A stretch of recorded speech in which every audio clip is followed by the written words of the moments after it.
नमस्कार, मैं हूं हेमंत दसमाना और आप देख रहे हो फिजियो एंड हर्बल मंत्रा। आजकल बहुत से लोग एक ही समस्या से परेशान हैं। अचानक चक्कर आना, सिर घूमना, सिर भारी लगना और ऐसा महसूस होना जैसे सब कुछ घूम रहा हो। सबसे बड़ी परेशानी यह होती है कि लोग समझ ही नहीं पाते कि यह माइग्रेन है या वर्टिगो।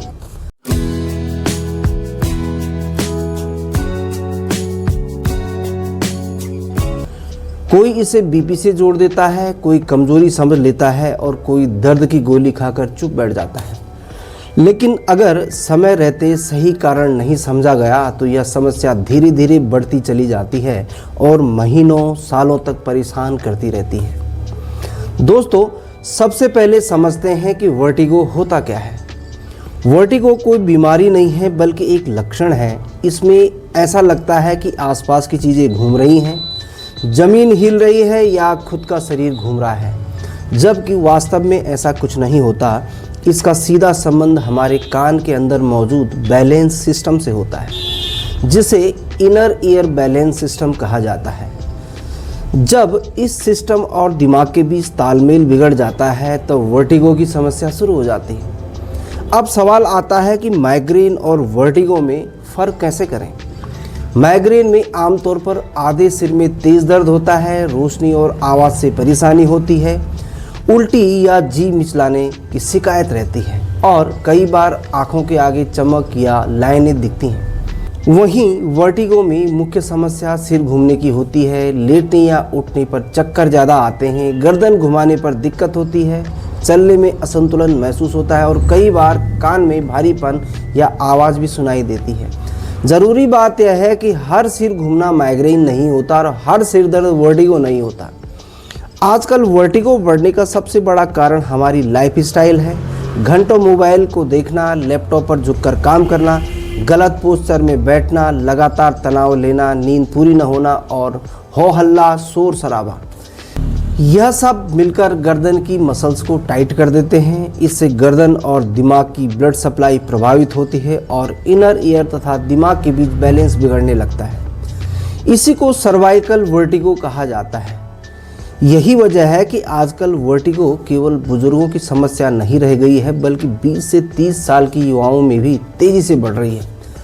वर्टिगो के भी कई प्रकार होते हैं। इसमें आम है BPPV वर्टिगो, जिसमें अचानक उठने या करवट बदलने पर तेज चक्कर आते हैं या एक्सरसाइज से काफ़ी हद तक ठीक हो सकता है। दूसरा है सर्वाइकल वर्टिगो, जो गर्दन दर्द और ज़्यादा मोबाइल इस्तेमाल करने वालों में देखा जाता है। तीसरा है माइग्रेन से जुड़ा वर्टिगो, जिसमें सिर दर्द के साथ चक्कर आते हैं। और चौथा है स्ट्रेस या एंजाइटी से होने वाला वर्टिगो, जिसमें बेचैनी, घबराहट और चक्कर एक साथ महसूस होते हैं। कुछ लक्षण ऐसे होते हैं जिनमें तुरंत डॉक्टर को दिखाना बहुत ज़रूरी होता है। अगर चक्कर बार बार और बहुत ज़्यादा आ रहे हों, चलने में लड़खड़ाहट हो, सुनने में कमी आने लगे, हाथ पैर सुन्न होने लगे या बोलने में दिक्कत महसूस हो तो इसे हल्के में बिल्कुल न लें। ऐसे मामलों में गंभीर कारण भी हो सकते हैं। अब बात करते हैं सही इलाज की।